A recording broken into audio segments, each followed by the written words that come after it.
Assalamualaikum warahmatullahi wabarakatuh.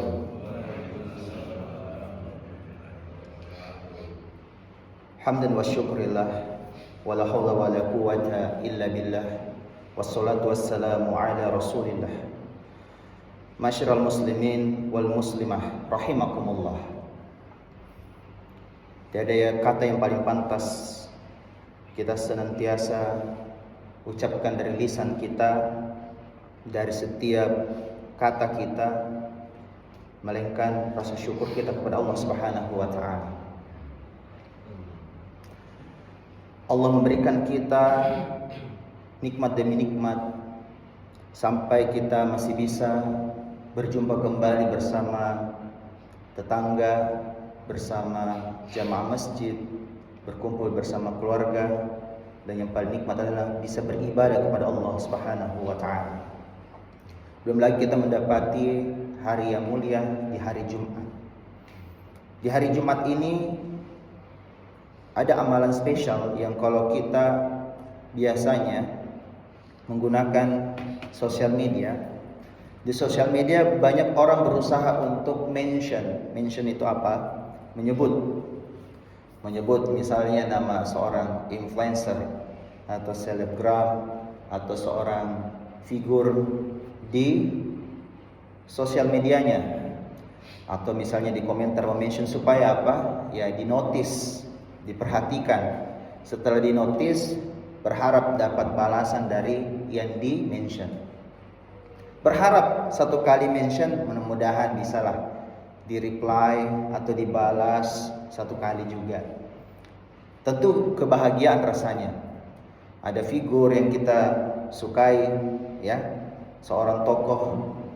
Apalagi kalau saat ini biasa kita mencoba mencari perhatian calon pemimpin baru yang baru saja quick count-nya lagi naik. Kan biasa tuh supaya di notice di sosial medianya, mudah-mudahan perhatikan JK.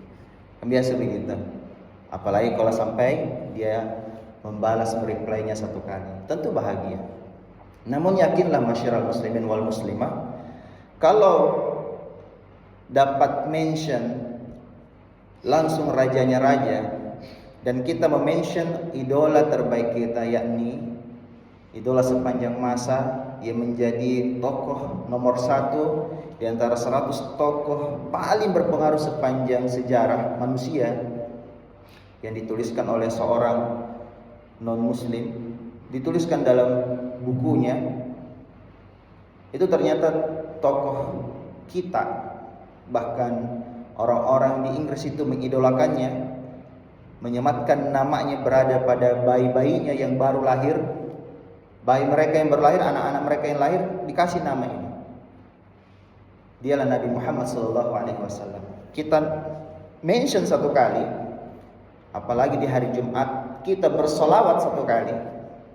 Yakin dan percaya bahwa balasannya bukan satu kali, bukan 2 kali, bukan 3 kali, 4 kali, tetapi 10 kali, masyiral muslimin.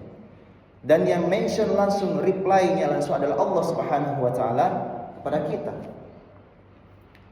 Itulah kenapa di hari Jumat ini sangat bermanfaat kalau kita memperbanyak salawat. Allahumma sholli wa sallim ala Muhammad wa ala ali Muhammad.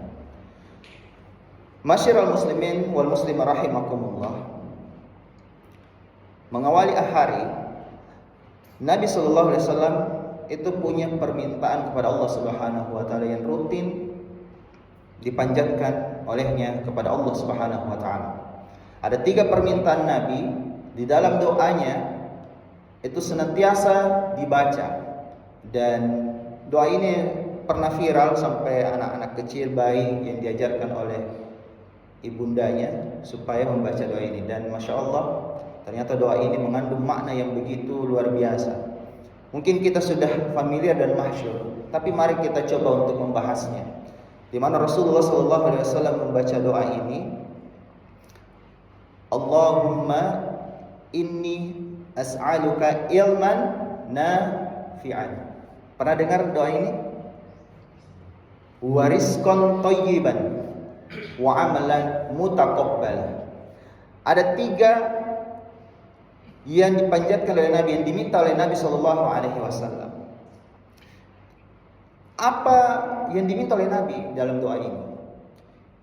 Kalau kita melihat bagaimana Nabi mengawali doanya dengan Allahumma, itu tanda bahwa begitu halusnya permintaannya Nabi, sampai diawali dengan Allahumma, bukan Rabbi atau kalau biasa kita Rabbana, tapi Allahumma itu lebih halus masyarakat muslimin. Ini as'aluka ini aku betul-betul meminta kepadamu ya Allah, sungguh-sungguh. Permintaannya Nabi ini as'aluka ilman nafi'an. Ini yang pertama, adalah ilmu yang bermanfaat. Kalau kita melihat bagaimana doanya Nabi ini, ilmu yang bermanfaat.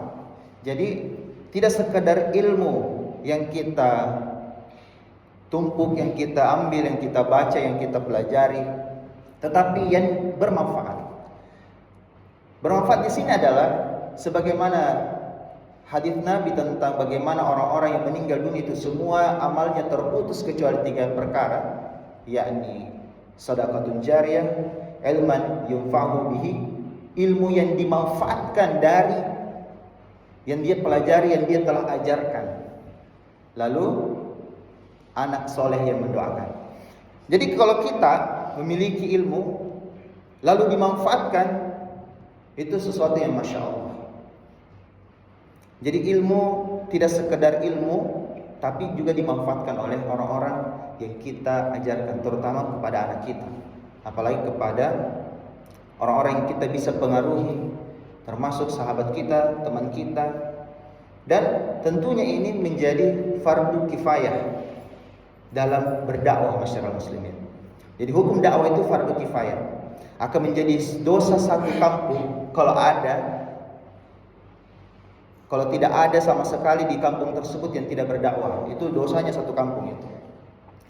Jadi kalau misalnya terjadi sebuah musibah, ya biasanya yang paling pertama para ulama itu minta cross check adalah apa kemaksiatan yang terjadi yang lupa dinasihati, yang lupa untuk didakwahi. Nah itu kalau tidak ada yang mendakwahinya, maka satu kampung kena. Satu kampung kena. Dan mau itu orang baik, orang berilmu, apalagi orang yang sudah jelas-jelas melakukan kemaksiatan, itu kena semua. Itulah kenapa ilmu itu harus dimanfaatkan, ilmu itu harus diajarkan.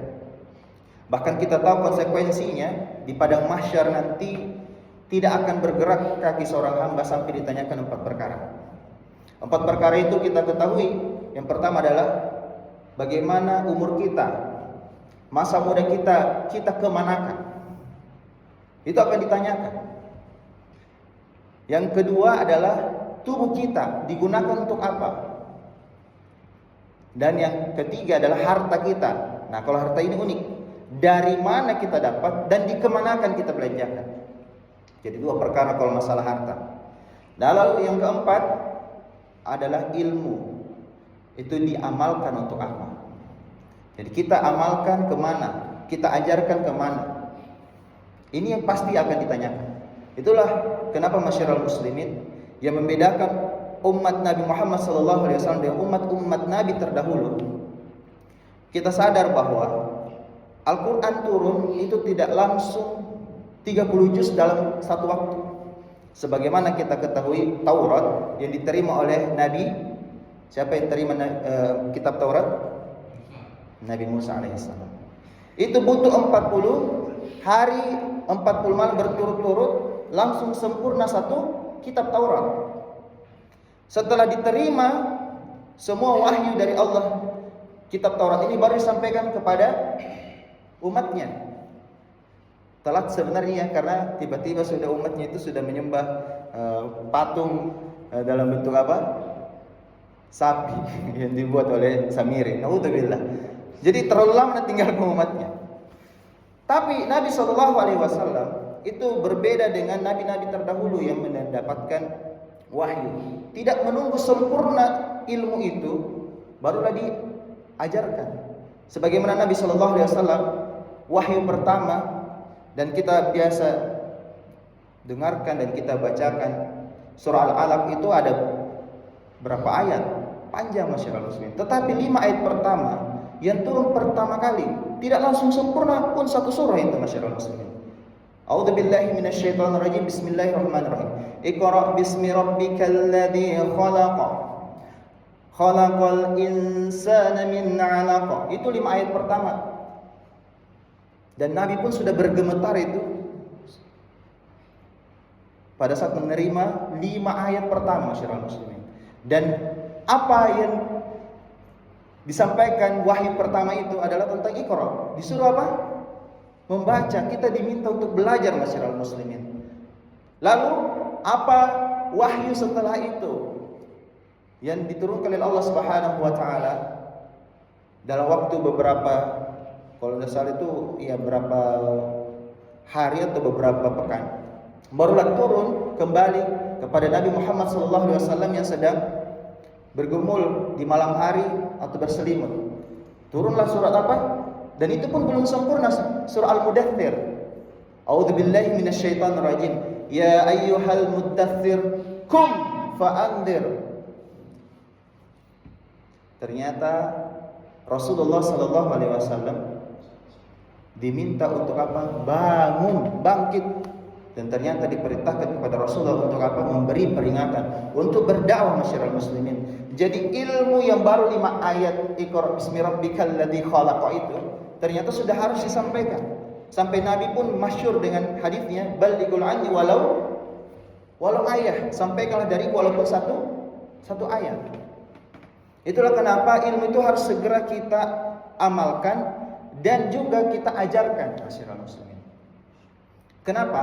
Karena itu akan ditanyakan kelak di padang mahsyar, dan tentu kita menginginkan ilmu itu dimanfaatkan, dan tentunya kita akan menjadi hamba yang bersyukur di saat jantung kita berhenti, tetapi pahala kita tidak pernah berhenti mengalir walaupun kita sudah terbaring terbujur kaku di dalam tanah.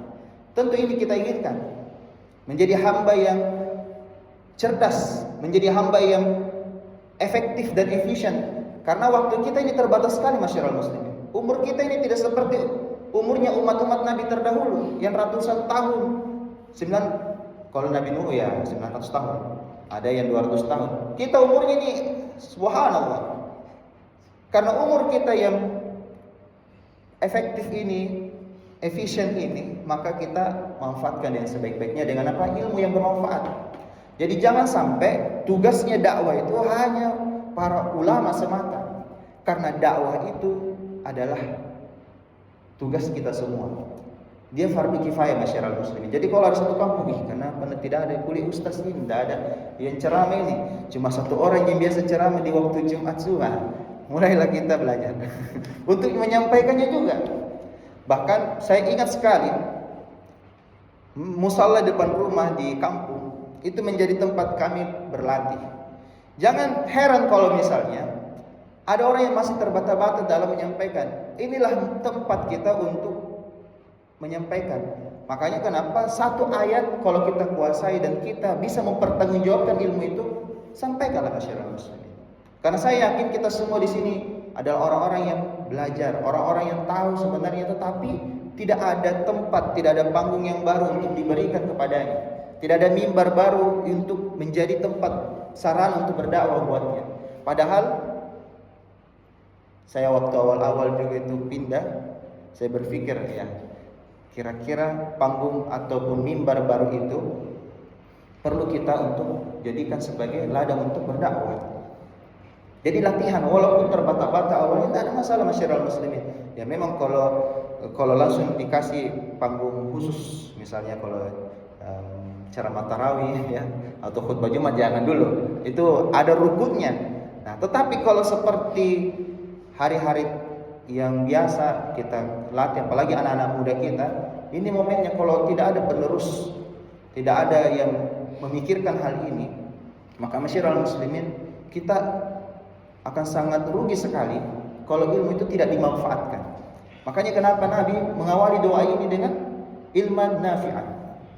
Nah, itulah kenapa pentingnya kita selalu untuk belajar dan segera amalkan lalu dakwahkan. Ini permintaan Nabi yang pertama. Lalu Rasulullah SAW pun meminta Hal yang kedua kepada Allah Subhanahu wa taala. Wa rizqan thayyiban. Rizki yang thayyib. Apa itu thayyib? Adalah yang baik, rezeki yang baik. Artinya apa? Ada rezeki sebenarnya tidak baik.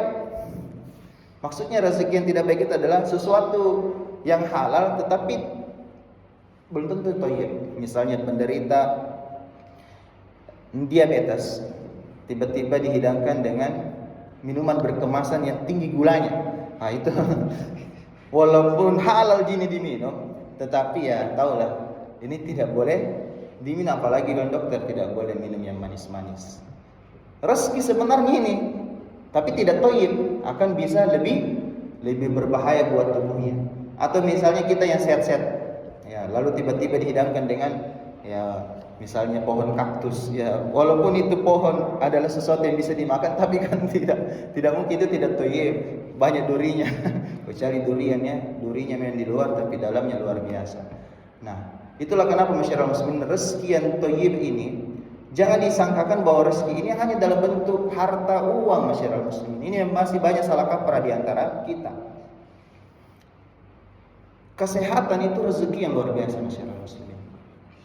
Kita sehat, lalu kita punya tetangga yang baik, kita punya jamaah masjid yang masya Allah kompak, saling menjaga kekompakan dan sebagainya. Itu rezeki luar biasa. Jadi kita syukuri rezeki dari Allah Subhanahu wa taala. Itu semuanya. Apalagi kalau kita punya rezeki istri yang solehah, anak-anak yang masya Allah yang soleh dan solehah, itu adalah rezeki semua. Kita punya nama yang baik di mata masyarakat, belum lagi karir yang luar biasa. Ya, banyak orang misalnya karirnya bagus sekali, walaupun misalnya secara harta biasa-biasa saja, itu juga rezeki masyarakat muslim. Karena nama baik itu bisa termonetize, bisa terkonversi menjadi apapun sebenarnya. Apalagi mereka-mereka yang berjiwa entrepreneur, menjadi seorang pengusaha, maka yang paling pertama diperhatikan oleh calon customernya atau calon partnernya pasti trust, nama baik yang dimiliki oleh entrepreneur ini. Dan ini juga rezeki masyarakat muslimin. Itulah kenapa kita meminta kepada Allah itu rezeki yang baik, nama yang baik, tetangga yang baik, istri yang baik, anak yang baik, teman masjid, tempat yang baik. Semuanya adalah rezeki masyarakat muslimin. Itulah kenapa betapa pentingnya kita meminta kepada Allah Subhanahu wa taala. Karena itu pasti ada ketenangan. Ada ketenangan pada saat kita mendapatkan itu, ciri-cirinya itu kalau rezeki yang baik. Dan sebab-sebabnya juga kenapa amal itu nanti kita akan jelaskan tentang amal, ya, yang dimana Nabi meminta permintaan yang ketiga tentang amal, dan amal yang seperti apa yang diminta oleh Nabi di permintaan ketiga itu ada hubungannya dengan permintaan kedua. Jadi berentetan ini, kenapa Nabi meminta dulu ilmu supaya tahu antara yang baik dengan buruk. Lalu rezeki, meminta yang baik supaya apa? Yang masuk ke dalam tubuh itu menjadi baik. Sehingga ketika tubuh ini bergerak, semua aliran darah ini melakukan hal yang baik. Maka permintaan ketiga Nabi adalah Nabi meminta apa?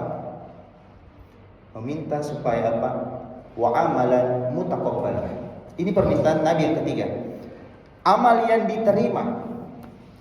Bayangkan ketika seseorang itu memasukkan ke dalam tubuhnya sesuatu yang naudzubillah haram. Karena sekarang itu kita lagi banyak ulama kita, ustadz, itu lagi concern dengan bahan-bahan makanan yang mengandung babi, gelatin dari babi, naudzubillah. Itu banyak yang tidak memperhatikan itu. Apalagi kuas, misalnya kuas yang digunakan, mohon maaf ini kalau ada developer di sini, itu harus diperhatikan tuh. Karena ada kuas juga yang digunakan untuk makanan, padahal sebenarnya itu ya itu lagi concernnya sekarang, coba kita cek. Itu dari bulu babi. Babi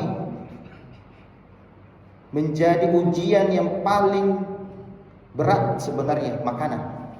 Karena teman-teman kami yang mu'allaf itu bersyukur karena pernah menikmati babi dagingnya. Dia pernah bercerita begitu ya. Kalau orang-orang beriman, alhamdulillah tidak pernah coba. Tetapi yang kita harus sadari bahwa ternyata babi itu katanya enak sekali dibandingkan daging yang lain. Dan ini menjadi ujiannya buat mereka yang penasaran. Tapi jangan sampai. Makanya kenapa ayat pertama, larangan pertama kepada manusia Nabi Adam alaihissalam tentang apa? Makanan. Dilarang mendekati pohon tetapi buah-buahnya dimakan. Itu tentang makanan. Lalu ayat yang paling terakhir dalam surah Al-Maidah ayat yang ketiga, coba cek. Ayat yang paling terakhir diturunkan oleh Allah Subhanahu wa taala, penyempurna selama 23 tahun Nabi mendapatkan wahyu dari Allah secara berangsur-angsur, tidak langsung cash, tetapi berangsur-angsur. Ternyata ujian yang akan menimpa banyak manusia, umat-umat setelah Nabi SAW hidup, itu adalah tentang makanan. Makanan. Banyak yang tidak tahu tuh bagaimana proses pembuatannya, dari mana bahan bakunya. Karena kalau ada sesuatu yang haram masuk ke dalam tubuh masyarakat muslimin, itu bahayanya adalah 40 hari sholat kita tidak diterima. Bagaimana amal kita bisa diterima sedangkan yang masuk ke dalam tubuh adalah hal yang haram? Ini bahaya sekali kalau kita sampai tidak memperhatikan apa yang masuk ke dalam tubuh. Makanya al-halalu bayyin wal haramu bayyin. Yang halal sudah jelas dan yang haram sudah jelas. Sampai Imam Ahmad bin Hanbal itu menjelaskan bagaimana kita perlu memisahkan diri dari yang haram kepada yang halal. Karena kita tahu bahwa ada hadis Nabi SAW dalam hadis riwayat Bukhari Muslim, akan datang manusia suatu masa di mana orang tidak peduli lagi apa yang diambilnya, apakah dari yang halal ataukah dari yang haram. Karena naudzubillah-nya itu amal kita konsekuensinya tidak diterima. Sholat saja tidak diterima, bagaimana amal kita yang lain? Kan kita sudah pernah bahas di 2 pekan sebelumnya bahwa ciri-ciri amal itu akan diterima. Kita lihat yang pertama, apakah kita tauhidullah, tidak syirik, melakukan kesyirikan kepada Allah dalam menyembahnya. Ini sudah mutlak ini. Berarti kita harus betul-betul ikhlas karena Allah melakukan segala sesuatu. Tetapi tidak cukup hanya itu. Bagaimana dengan sholat kita? Apakah baik atau tidak? Ini juga menentukan. Nah, bagaimana jadinya kalau kita sudah sholat tetapi ternyata sholat kita ini tidak diterima gara-gara makanan yang masuk ke dalam tubuh kita, masyarakat muslim. Nah, inilah kenapa betapa pentingnya kita memperhatikan dari mana kita mendapatkan harta. Makanya harta ini tidak ditanyakan dikemanakan, dibelanjakan kemana, ternyata juga ditanyakan juga dari mana kita dapatkan. Itulah betapa pentingnya kita memperhatikan ya apa yang masuk ke dalam tubuh diri kita, apalagi yang masuk ke dalam tubuh anak-anak kita. Karena tentunya kita menginginkan anak kita ini menjadi soleh dan soleh, tetapi kita harus perhatikan apa yang kita suapkan kepada mereka, terutama kepada istri kita, karena istri kita yang menghidangkannya, yang menyajikannya pada saat kita pulang. Ini betapa pentingnya kita memperhatikan supaya amal kita bisa diterima. Jadi mudah-mudahan kita semakin memperhatikan apa-apa yang Allah Subhanahu wa taala telah gariskan supaya kita semua diterima oleh Allah Subhanahu wa taala seluruh amal kita. Jadi doa Nabi ini rutin sekali ternyata. Setiap apa? Ternyata ada seorang penulis namanya Dr. Ibrahim. Nabi SAW membaca doa ini itu di awal hari, di waktu subuh, di waktu pagi. Ternyata maknanya adalah bahwa untuk memulai segala sesuatu itu dimulai dari awal hari. Dengan penuh apa? Dengan penuh harapan kepada Allah Subhanahu wa taala terhadap 3 hal ini. Dan Nabi memulai dengan doa ini mengawali harinya. Jadi setiap lembaran baru yang kita buka, kita meminta kepada Allah supaya kita bisa mendapatkan ketiga hal ini. Karena Nabi saja meminta, Apalagi kita sebagai umat. Nabi saja masih berharap supaya mendapatkan ketiga hal ini. Bagaimana dengan kita? Tentu kita lebih berharap lagi. Tentu kita lebih butuh lagi. Tentu kita lebih bersungguh-sungguh agar mendapatkan ketiga hal ini. Apalagi jelas-jelas Nabi kita rutin meminta doa ini kepada Allah Subhanahu wa taala. Semoga kita semua bisa terjaga selalu dari apa-apa yang membuat amal kita tertolak. Ini panjang pembahasannya Mas Irwan. Ini saja 3 hal tadi ini kita perhatikan bagaimana amal itu bisa diterima. Itu sudah sangat luar biasa. Kita belum membahas tentang bagaimana ittiba, mencontoh Nabi sallallahu alaihi wasallam dan hal lainnya. Ini saja kalau kita sudah konsen pada bagaimana kita jaga supaya tidak terhindar dari perbuatan kesyirikan, salat yang kita jaga, dan juga makanan yang masuk ke dalam tubuh supaya salat dan amal kita semuanya diterima.